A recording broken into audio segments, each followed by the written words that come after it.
Shalom Bapak Ibu, saudara-saudari terkasih, jumpa lagi dalam Suara Gembala. Saudaraku, kali ini kita akan belajar dari surat Roma, pasal yang ke-8, mulai ayat 18 dan seterusnya. Saudaraku, ini adalah satu perikop yang sangat indah dan sangat dalam maknanya. Kita akan belajar, saudara. Saya bacakan mulai ayat 18, judul perikop yang diberikan di kitab suci LAI, yaitu pengharapan anak-anak Allah. Ya, mestinya bukan hanya pengharapan anak-anak Allah, tapi juga pengharapan dari segala ciptaan. Saudara ya, saya bacakan.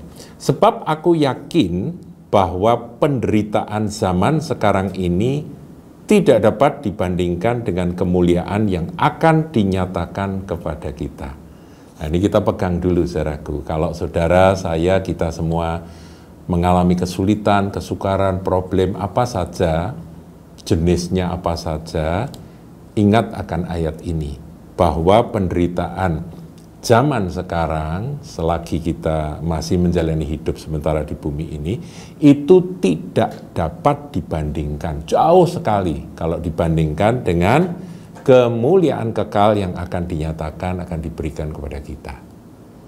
Jadi itu pegang dulu, saudaraku ya. Nah, kemudian ayat 19. Nah, ini kita masuk. Sebab dengan sangat rindu seluruh makhluk menantikan saat anak-anak Allah dinyatakan. Ini terjemahan dari LAI, Lembaga Alkitab Indonesia, dipakai istilah dengan sangat rindu seluruh makhluk menantikan. Apa yang dinantikan?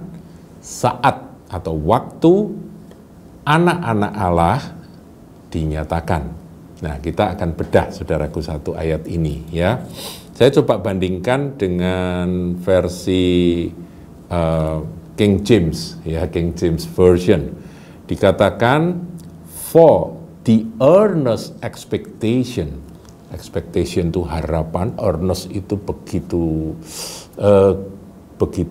dalam harapannya, begitu harap-harap yang benar-benar kuat, harapan yang begitu kuat mencekam akan diri seseorang ya. Jadi kalau saudara mengharapkan sesuatu dengan satu harapan yang begitu kuat, itulah yang diistilahkan dengan earnest expectation. Ya, jadi dengan sangat rindu. Itu diterjemahkan dalam bahasa Indonesia dengan sangat rindu, merindu-rindukan, menginginkan dengan sangat, mengharap-harapkan dengan sangat akan hal itu. Apa yang diharapkan dan dinantikan oleh seluruh makhluk, yaitu mereka menunggu saat anak-anak Allah dinyatakan. Nah, ini coba saudara kita bedah lagi ya. Tadi dengan sangat rindu itu for the earnest expectation of the creature waits for the manifestation of the sons of God. Jadi kalau diterjemahkan ya hampir sama dengan yang bahasa Indonesia, tapi saya coba terjemahkan secara langsung dengan harapan yang penuh kerinduan begitu ya, dari of the creature, dari ciptaan. Nah, saudaraku, ada sedikit terjemahan yang menurut saya kurang pas yang dipakai oleh Lembaga Alkitab Indonesia. Diterjemahkan dengan istilah makhluk. Pengertian saya, makhluk itu adalah ciptaan Tuhan yang bernyawa, betul ya saudara, creature, kan gitu ya. Tapi beda, sebetulnya ini bukan creature dalam pengertian sempit, yaitu manusia, hewan, itu makhluk, begitu ya. Atau ada satu yang hidup tapi belum dikenali, itu namanya makhluk, begitu ya, sosok makhluk, begitu. Sesuatu yang punya kehidupan, punya nyawa, begitu saudara. Nah, itu pengertian kita secara umum tentang istilah makhluk. Nah, dalam bahasa aslinya dipakai istilah ktisis.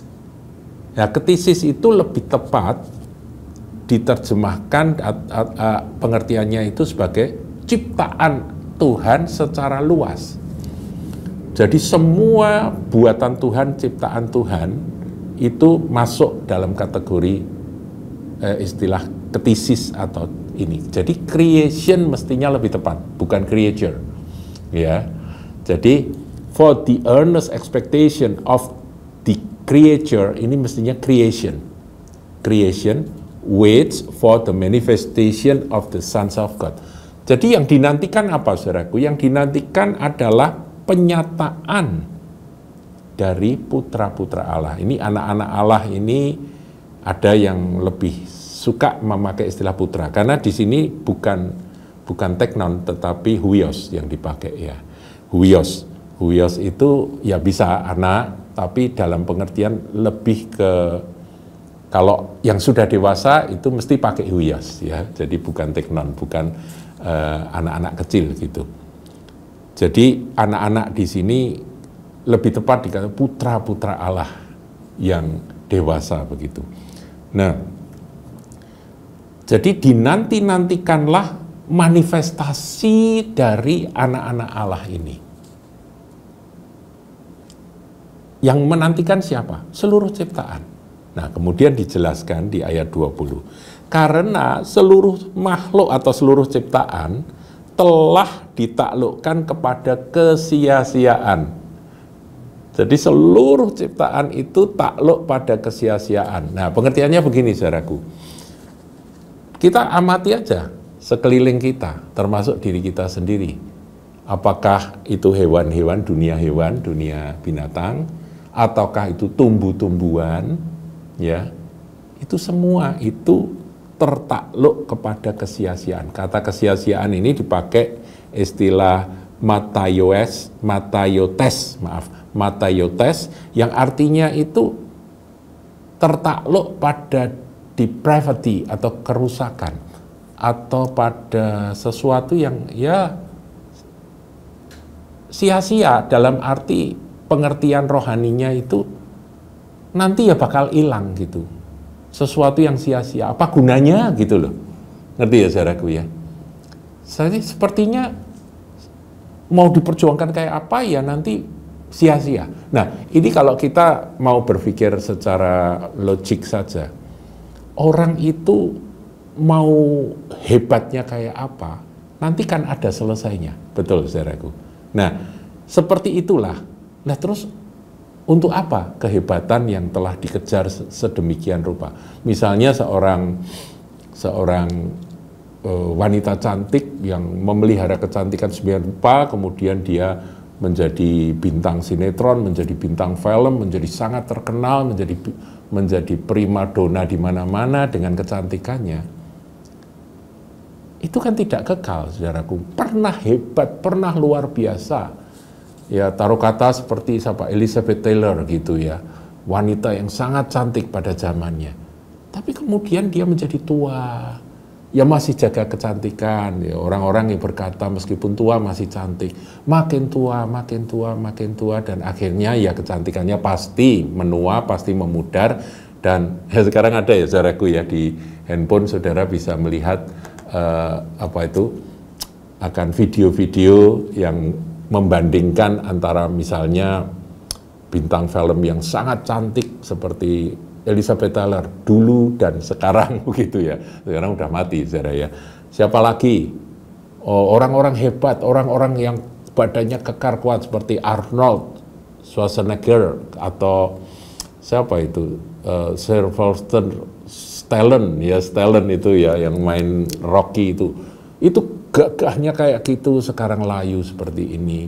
Bintang kungfu yang hebat, Jet Li, yang dulu begitu dahsyat, begitu hebat, begitu rasanya tangguh luar biasa, sekarang sakit-sakitan. Itulah yang dimaksud dengan tertakluk pada kesia-siaan.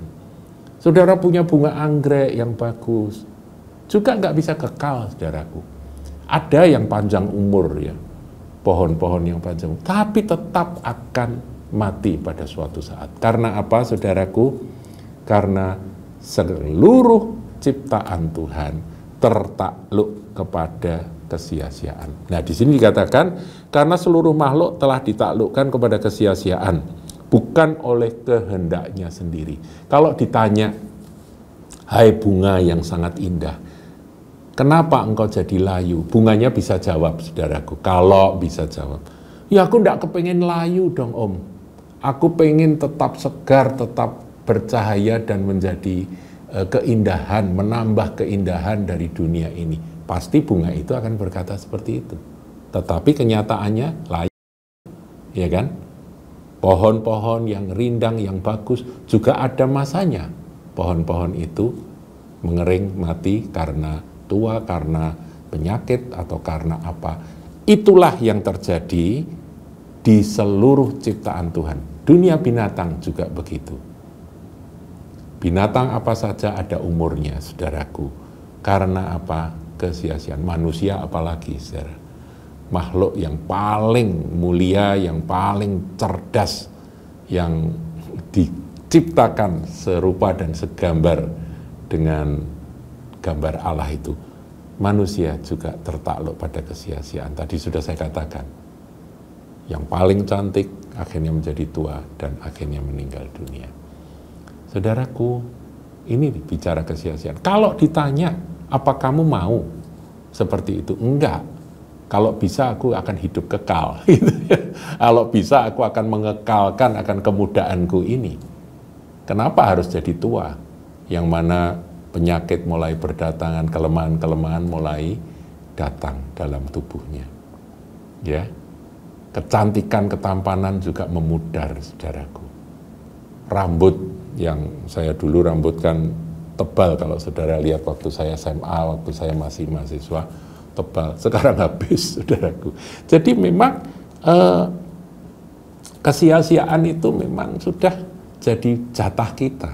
Tapi kalau ditanya apa kamu mau ditaklukkan dengan kesia-siaan itu, pada kesia-siaan itu, ya jawabnya ya enggak. Nah, di sini dikatakan bukan oleh kehendaknya sendiri, tetapi oleh kehendak Dia, Tuhan, yang telah menaklukkannya. Karena adanya dosa manusia, Adam dan Hawa jatuh dalam dosa, maka kesia-siaan itulah yang menjadi bagian dari seluruh umat manusia, keturunan Adam dan Hawa. Gitu ya. Jadi fakta ini harus diterima. Saya yakin dunia binatang, dunia tumbuh-tumbuhan, flora fauna, bahkan manusia, semuanya inginnya tidak sia-sia, inginnya bisa abadi, tetapi keabadian itu tidak ada. Nah, kemudian ayat 21 menarik untuk direnung. Tetapi dalam pengharapan, karena makhluk itu sendiri atau seluruh ciptaan itu sendiri juga akan dimerdekakan dari perbudakan kebinasaan. Ya kan? Semuanya kan binasa. Tadi dia bilang apa saja itu kan pasti ada akhirnya, ada umurnya. Binasa karena kefanaan, saudaraku. Nah, tetapi ada pengharapan yang tidak disadari oleh sekalian ciptaan Tuhan. Baik dunia binatang, fauna maupun flora, dunia tumbuh-tumbuhan. Apalagi manusia, saudaraku. Kerinduan manusia bahwa kapan kekekalan itu akan datang dalam hidupku. Nah, itu hanya bisa ditangkap dengan hope atau pengharapan. Hanya bisa dengan pengharapan. Bukankah ada 3 kaki, saudaraku, di dalam kehidupan Kristen ya? Iman, pengharapan, dan kasih. Ini pengharapan. Pengharapan ditopang dengan iman, dan di dalam kasih kita menjalani hidup sebagai anak-anak Tuhan, sebagai orang-orang percaya. Kita punya pengharapan, dan tanpa sadar seluruh ciptaan juga punya pengharapan, yaitu apa, saudaraku? Karena makhluk itu sendiri juga atau ciptaan itu sendiri juga akan dimerdekakan dari perbudakan kebinasaan. Nah, mereka bukan kesia-siaan, kebinasaan itu menjadi bagian, menjadi apa istilah takdir mereka. Itu mereka akan diubahkan dan masuk dalam kemerdekaan kemuliaan anak-anak Allah. Jadi kuncinya itu ketika anak-anak Allah dinyatakan, putra-putra Allah itu dinyatakan oleh Tuhan tentunya, maka mereka akan ikut ambil bagian di dalam kemerdekaan kemuliaan anak-anak Allah. Kapan saudaraku ini terjadi? Yaitu ketika Tuhan Yesus datang. Karena selama Tuhan Yesus belum datang, maka kefanaan itu masih tetap berlangsung. Termasuk kita. Nanti dikatakan kita yang punya karunia sulung roh itu, kita pun juga mengeluh. Bukan hanya sekalian ciptaan.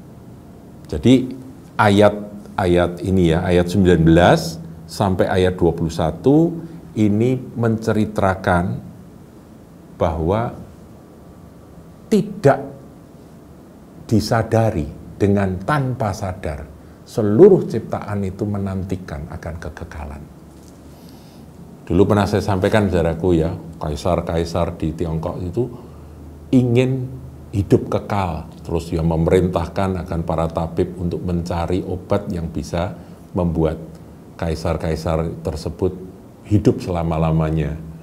Makanya kalau mereka nyembahkan pakai teriakan ban sui itu ban itu kan 10.000, jadi umur panjang sampai ribuan tahun. Itu memang menjadi kerinduan, keinginan dari orang-orang, apalagi kaisar yang punya kekuasaan. Dia bisa perintahkan orang untuk mencoba menggenapkan atau memenuhi apa yang menjadi keinginan dari sang kaisar itu, hidup selama-lamanya. Nah, itu adalah cerminan dari seluruh makhluk sebetulnya. Kalau ditanya, kamu kok akhirnya jadi tua, kok akhirnya mati, itu apa memang kamu suka? Ya enggak suka, tapi apalagi memang manusia begitu kan. Nggak ada yang hidup kekal kan gitu saudaraku ya. Jadi harus diterima. Makanya ada pelajaran-pelajaran menerima akan masa tua gitu ya. Bagaimana kita menikmati masa tua dengan menyadari menerima hal-hal yang memang tidak bisa dilakukan seperti masa muda dan sebagainya. Tapi itulah saudaraku, kefanaan. Nah, mereka merindukan kapan kami bisa bebas dari kefanaan ini. Sebetulnya yang mereka nantikan adalah ketika hari di mana dunia ini diubah oleh Tuhan. Yaitu prosesnya ada 2 tahap. Yaitu ketika Tuhan datang, kerajaan 1000 tahun. Ini belum kekal, tapi 1000 tahun, saudaraku ya. Wah, itu sudah berubah. Umur orang jadi panjang, jadi ratusan tahun begitu ya, seperti zaman nenek moyang dulu. Ini dibawa ke sana oleh Tuhan selama 1000 tahun. Tuhan datang menegakkan kerajaan 1000 tahun, dia memerintah bersama dengan orang-orang kudusnya. Kita akan memerintah bersama dengan dia. Nah, itulah saat anak-anak Allah dimuliakan, yaitu dengan mengenakan tubuh kemuliaan. Kalau tubuh yang binasa ini nggak bisa, saudaraku, masuk dalam untuk menggenapi ini apa yang diharapkan dengan sangat rindu oleh sekalian ciptaan itu nggak bisa. Harus nanti waktunya ketika anak-anak Allah dinyatakan, putra-putra Allah dinyatakan. Ada yang menyebut ini hari pengangkatan, hari pengubahan tubuh, atau ya whatever lah istilah yang dipakai, tapi kita tahu, yaitu saat Tuhan datang, sangkakala Allah ditiup, penghulu malaikat berseru, kita yang masih hidup, kita akan diubahkan, dan kita akan bersama-sama dengan Tuhan selama-lamanya. Itu terjadi penyataan putra-putra Allah. Jadi saudara bersyukur dan berbahagialah kalau kita ini jadi anak-anak Tuhan. Mari kita terus bertumbuh dewasa menantikan akan hari itu, karena penyataan gereja Tuhan kita umatnya yang diubahkan dan diangkat itu sebetulnya satu peristiwa yang dinanti-nantikan oleh seluruh ciptaan. Mereka nanti akan berubah, saudaraku. Ya, nanti dunia binatang berubah dari kesia-siaan berubah jadi tidak sia-sia. Ya, dan nanti ular tedung tidak lagi membinasakan. Kemudian anak lembu dan anak singa makan rumput sama-sama. Itu terjadi di kerajaan 1000 tahun, saudaraku. Mereka tidak saling bunuh lagi. Tuhan, Sang Raja Damai itu yang memerintah. Tentunya dalam satu dimensi yang berbeda. Tapi itu masih kerajaan 1000 tahun. Setelah kerajaan 1000 tahun, nanti masih ada yang betul-betul kekal, yang nggak dibatasi waktu, yaitu langit baru, bumi baru, saudaraku. Tetapi anak-anak Allah yang dinyatakan ini, dia masuk 1000 tahun dan seterusnya dia sudah kekal. Paham ya? Kita sudah kekal. Nah, ciptaan yang belum kekal itu nanti akan jadi tanda kutip setengah kekal, 1000 tahun. Wah, terjadi perubahan alam semesta, terjadi perubahan iklim, terjadi perubahan akan perilaku binatang, terjadi perubahan perilaku manusia, usia manusia, terjadi perubahan karena iblis dipenjarakan. Iblis sudah tidak aktif lagi.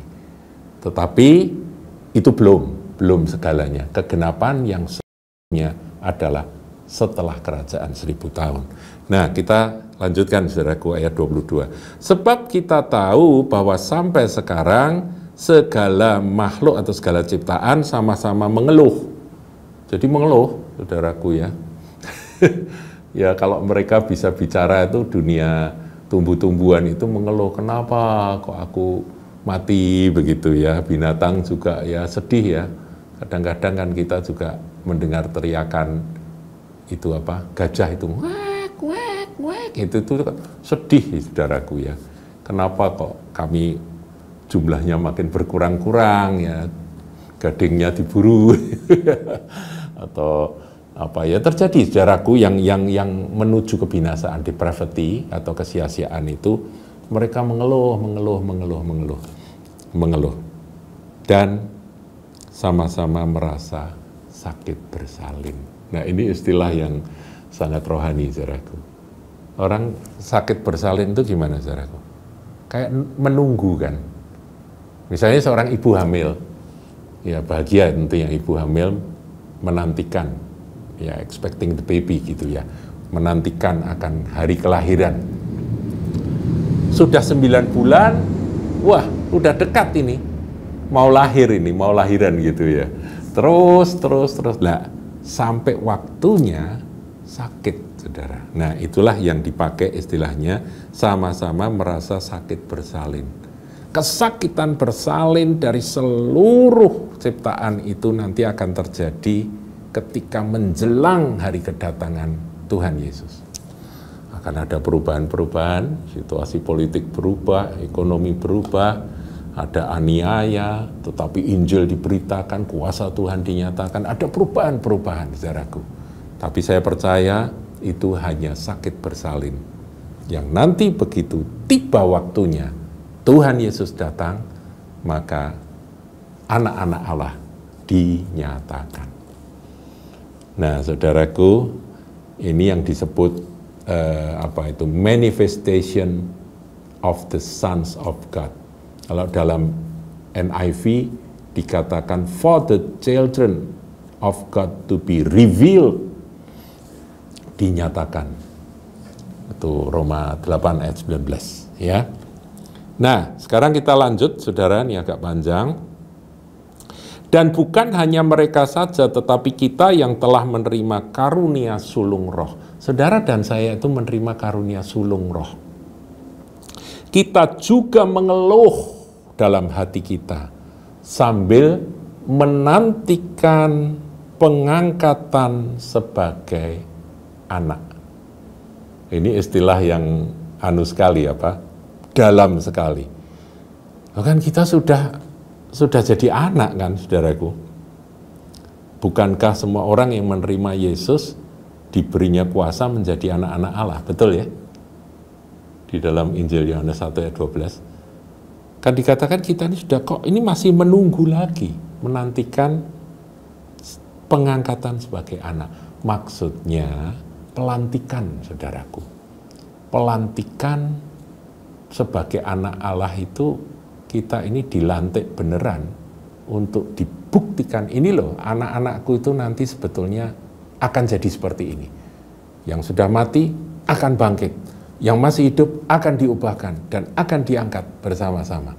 Itulah saat pengangkatan sebagai anak itu, pengertiannya pelantikan. Seperti seorang putra mahkota, ya dia tetap sebagai calon raja, tapi dia belum jadi raja gitu ya. Sampai waktunya, Pangeran Charles kemarin ya, mamahnya meninggal, kemudian dia dilantik jadi Raja Charles gitu ya, saudaraku ya. Paham ya? Pengangkatan sebagai anak, apakah itu? Diberi penjelasan, yaitu, baca sama-sama ayat 23, pembebasan tubuh kita. Perhatikan, kita makhluk atau manusia ini ciptaan yang terdiri dari, kita ciptaan tertinggi ya, roh, jiwa, dan tubuh. Roh kita ketika menerima Yesus sebagai Tuhan dan Juru Selamat, oleh kasih karunia kita diselamatkan. Jiwa kita, oh Tuhan akan memproses melalui pendidikan, melalui firman yang kita dengar, melalui pertobatan demi pertobatan. Jiwa kita terus diubahkan. Pikiran, emosi kita, dan kehendak kita dialihkan dari si aku menjadi Kristus. Sampai kita mencapai posisi seperti Rasul Paulus berkata, hidupku bukannya aku lagi, melainkan Kristus yang hidup di dalam. Itu bicara tentang jiwanya. Caranya, sangkal diri pikul salib. Caranya, barang siapa kehilangan nyawa, dia akan mendapatkan nyawa. Jadi harus rela kehilangan. Apa yang aku pikir benar, udah aku letakkan. Gantikan dengan pikiran Kristus. Apa yang aku rasa benar dalam emosiku, perasaanku, aku tunduk pada emosi Kristus. Gantikan dengan perasaan Kristus. Kemudian apa yang menjadi kemauan, kehendak, rencana, ide-ide, dan semua keinginan-keinginanku, aku serahkan. Gantikan dengan keinginan Allah, keinginan Kristus. Itulah yang dimaksudkan dengan pembebasan jiwa. Kemenangan demi kemenangan. Tetapi tubuh tetap tubuh, saudaraku. Masih bisa sakit, masih bisa capek. Dan kalau capek, kalau sakit, itu kadang-kadang mempengaruhi jiwa. Jadi gampang jengkel, betul ya saudaraku ya? Orang kalau badannya sakit itu kan jengkelan. Rasanya, aduh jadi tidak enak, kemudian emosinya juga gampang tersulut. Marah, jengkel, sedih, dan sebagainya. Nah, saudaraku, Tuhan akan membebaskan tubuh kita. Sehingga dengan tubuh yang baru itu, tubuh yang tubuh kemuliaan yang sama dengan tubuh kebangkitannya Tuhan, maka dengan tubuh tersebut kita bebas sakit penyakit, kita bebas dari dosa, bebas dari kelemahan-kelemahan, bebas dari macam-macam yang sekarang ini kita benci, tetapi seringkali itu muncul karena kita masih di dalam tubuh yang lama ini, tubuh yang binasa ini, corruptible body ini. Nah, saudaraku, pengangkatan sebagai anak itulah pembebasan tubuh. Jadi keselamatan roh itu melalui percaya, terima Yesus, iman, kasih karunia diterima. Kemudian keselamatan jiwa, kalau saudara barang siapa kehilangan nyawa, kehilangan jiwa, suke, maka dia akan menyelamatkannya. Itu melalui, ya kita serahkan pikiran kita, serahkan akan emosi kita, serahkan kehendak kita, Tuhan gantikan dengan keinginan roh. Makanya Tuhan Yesus, Rasul Paulus berkata, aku sebagai tawanan roh. Artinya sudah bukan aku lah, roh mau kemana ya wes aku nurut gitu ya, sudah bukan kebenaranku sendiri tapi kebenaran yang dari Roh Kudus. Nah itu saudara, tawanan roh dibawa ke tempat-tempat yang dia tidak suka, yang menderita. Petrus pun juga dinubuatkan oleh Tuhan Yesus seperti itu. Pada waktu kamu muda, kamu mengikat pinggangmu dan kamu pergi ke tempat kemana kamu suka, tetapi setelah engkau menjadi tua, artinya dewasa secara rohani, sudah mengalami akan proses Tuhan, maka Engkau akan mengulurkan tanganmu, orang lain akan mengikat engkau dan membawa engkau ke tempat yang engkau tidak suka. Itulah nubuatan Tuhan Yesus pada Simon Petrus. Ini berlaku bagi kita semua. Secara jiwa, ayo saudaraku, kita terus mengalami kematian si aku dan Kristus yang semakin bertambah-tambah di dalamku. Ya, nah tapi nanti puncaknya yang dinanti-nantikan oleh sekalian makhluk, sekalian ciptaan, yaitu hari pengangkatan sebagai anak, pelantikan sebagai anak, yaitu pembebasan tubuh kita. Haleluya. Panjang, tetapi ini penting sekali untuk diulang-ulang direnungkan. Tuhan Yesus memberkati.